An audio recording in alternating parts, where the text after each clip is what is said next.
بسم اللہ الرحمن الرحیم۔ سورہ فاتحہ، فضیلت، اہمیت، فوائد اور وظائف۔ اس ویڈیو میں سورہ فاتحہ کی اہم فضیلتیں اور روحانی فوائد وظائف بیان کریں گے۔ سورہ فاتحہ قرآن کی پہلی سورت ہے اور اسلام میں اس کا مثالی مقام ہے۔ یہ ہر نماز کے بعد ہر رکعت میں پڑھی جاتی ہے، جو اسے روزانہ کی عبادت کا ایک لازمی حصہ بناتی ہے۔ اسے ام الکتاب یعنی کتاب کی ماں، الشفا یعنی شفا دینے والی، اور سبع الثمانی بار بار پڑھی جانے والی 7 آیات بھی کہا جاتا ہے۔ یہ 7 آیات پر مشتمل یہ سورت قرآن کی بنیادی مضامین کو سمیٹتی ہے۔ اس میں اللہ کی حمد، ہدایت، درخواست، بندگی سب یہ کچھ آ جاتا ہے۔ سورۃ فاتحہ سب سے عظیم سورت ہے۔ نبی کریم صلی اللہ علیہ وسلم نے فرمایا، اس سورت کی قسم جس کے ہاتھ میں میری جان ہے، تورات، انجیل، زبور یا قرآن میں سورہ فاتحہ جیسی کوئی دوسری سورت نازل نہیں ہوئی۔ یہ سب ثانی 7 دہرائی جانے والی آیات اور مجھے عطا کی گئی عظیم قرآن ہے۔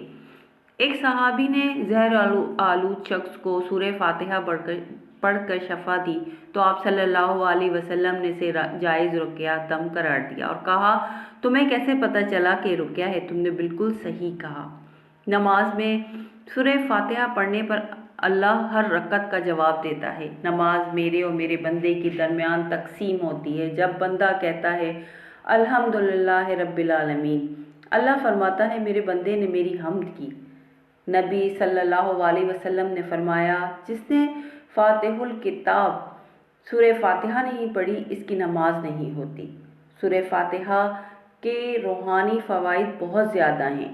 یہ سیدھے راستے صراط المستقیم کی تلاش سکھاتی ہے، نیکیاں اور گمراہی سے بچاتی ہے۔ ایمان کے ساتھ اس کا پڑھنا شیطانی اثرات اور روحانی نقصان سے بچاتا ہے۔ قیامت کے دن سورہ فاتحہ اپنے پڑھنے والوں کی شفاعت کرے گی۔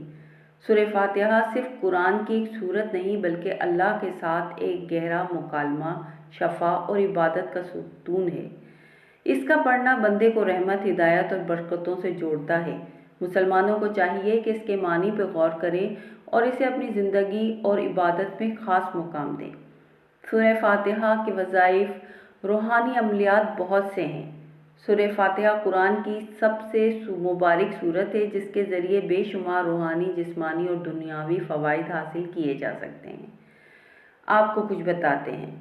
شرعی طور پر جائز وظائف میں آپ کو بتاتی ہوں۔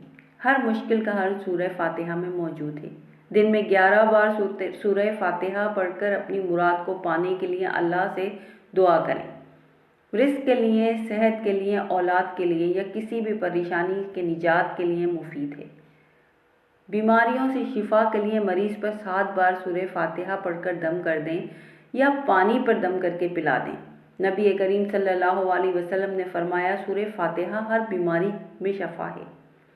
رزق میں برکت کے لیے فجر کی نماز کے بعد 41 بار سورہ فاتحہ پڑھیں اور اللہ سے رزق کی فراوانی مانگیں۔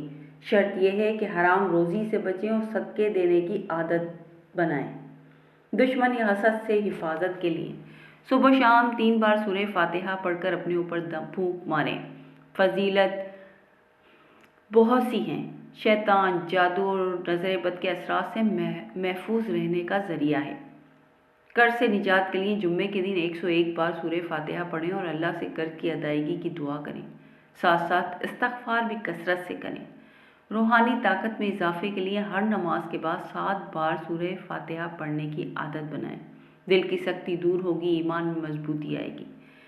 دل کی ہر مراد پانے کے لیے جمعرات کی رات 100 بار سورہ فاتحہ پڑھیں۔ اللہ سے اپنی حاجت مانگیں، پاکیزگی کے ساتھ وضو کر کے پڑھیں اور اللہ پاک سے دعا کریں۔ انشاءاللہ آپ کی دعا ضرور قبول ہوگی۔ اللہ پاک ہم سب کو سورہ فاتحہ کی برکتوں سے نوازے اور ہماری ہر حاجت پوری فرمائے، آمین۔ قیامت میں شفاعت، نبی کریم صلی اللہ علیہ وسلم نے فرمایا، قیامت کے دن سورہ فاتحہ اور سورہ بقرہ ان لوگوں کی شفاعت کریں گی جو انہیں پڑھتے تھے۔ یہ سورت اپنے پڑھنے والوں کو اللہ کے عذاب سے بچانے کا ذریعہ بنے گی۔ کسی بھی پریشانی یا مشکل کے وقت 11 بار سورہ فاتحہ پڑھ کر اللہ سے مدد مانگیں۔ یہ عمل مشکلات کو آسان کرنے، دشمنوں کے شر سے بچاؤ اور رشتوں کی بحالی میں معاون ہے۔ سورہ فاتحہ کو ہمیشہ وضو اور یقین کے ساتھ پڑھیں، اس کے معنی پر غور کریں اور اس میں موجود حمد، عبادت اور ہدایت کی درخواست کو سمجھیں۔ سورہ فاتحہ کی طاقت اس کے الفاظ میں نہیں بلکہ اس کے معنی اور اللہ کے ساتھ تعلق میں پوشیدہ ہے۔ جو شخص اسے ایمان خلوص کے ساتھ پڑھتا ہے، اللہ اس کے زمین اور آسمان کی برکتوں کے دروازے کھول دیتا ہے۔ اس سورت کو اپنی روزمرہ کی دعاؤں، عبادتوں، مشکلات کا حل بنائیں اور اللہ کی رحمتوں کا مشاہدہ کریں۔ اللہ ہمیں اس عظیم سورت کی سمجھ اور اس پر عمل کرنے کی توفیق عطا فرمائے، آمین۔ اللہ ہم سب کو سورہ فاتحہ کی قوت اور اس کی برکتوں سے فیض یاب فرمائے، آمین یا رب العالمین۔ میرے چینل کو سبسکرائب